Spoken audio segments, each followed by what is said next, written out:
What do you think your financial weaknesses are? Fast food.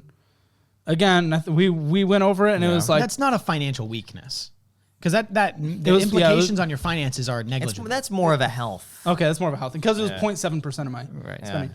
Financial weakness. Oh, we talked about some indecisive things. I did upgrade my living situation because I wanted a yard for the pups. I wanted more space to do more shows and do more things. I was feeling very tight in my condo. Even though I like the location, I also wanted to be much closer to my friends who, we all hang out like almost every day.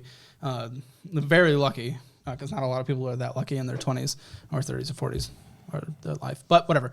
So that maybe the impulsive decision to upgrade quite a bit. And for Austin, for what the house is in Austin, it's actually quite affordable, but the interest rates are rough. Yeah. The thing is, I mean, you still could have bought a house way bigger, way nicer, way more expensive, et cetera, than this. So technically speaking, you still kind of bought underneath what I would say the financially irresponsible or even the average person would have done in your financial situation. Yeah.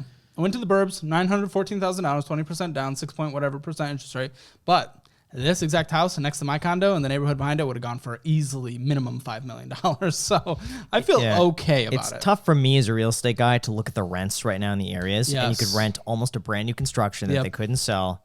$7,000 a month, no money down, and you have the freedom to pick up a move wherever you want to. Yeah. And you have that extra 20%, which is almost $200,000 to go and invest elsewhere at a higher return. Put that in the Michigan properties that you're buying. No, you're right. So one of my personal flaws, lack of patience.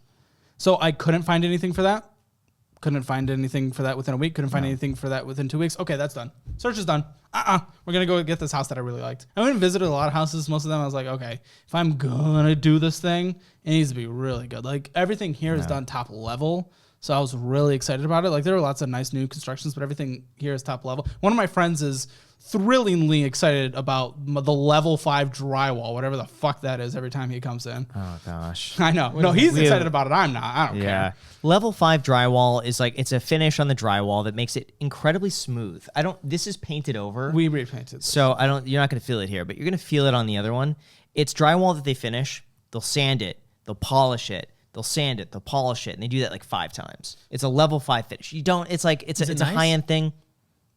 Yeah, but it's like, would I pay more for that? No, I also don't care about it. Oh gosh, no. Mine, you see the spackle job on the side of it. You don't have level 5 drywall. No, it's a waste of money. I didn't pay for it, though. It's a complete waste of money. The premium the builder will charge on it. It's not like the builder's doing this out of the goodness of their heart. They know that level 5 drywall. It's like how much they the builder charging lost for that? money on this with the cost to build it and the cost to buy the property. They lost money on it. Well, I think a lot of sellers are going to be losing money. Yeah, that's what I think. But building right now, I feel really bad is it was their first building and design, so it was kind of rough. That's for the them. risk. That's the risk they take. No, you're right. I don't really feel that bad. It's the risk they take. But it's I did a whole video recently that's posting first week of October about buying versus renting, and I went through in today's market and I analyzed the average price based on the average income of a person versus the average rent, and I based off a $400,000 home.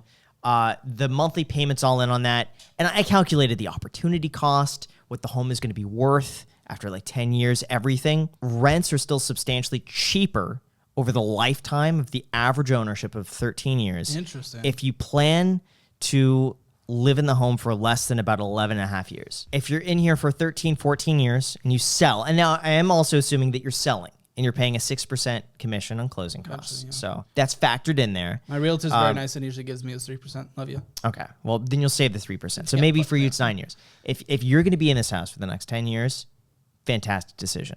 Probably, based on these projections. If you're only going to be in here a few years and then, I might sell it and then move somewhere else, chances are it would have been way cheaper to rent. You're totally right. It's the mobility. And right now, what I feel like is you're in this upward trajectory, and 10 years from now, I think your life is going to look totally different.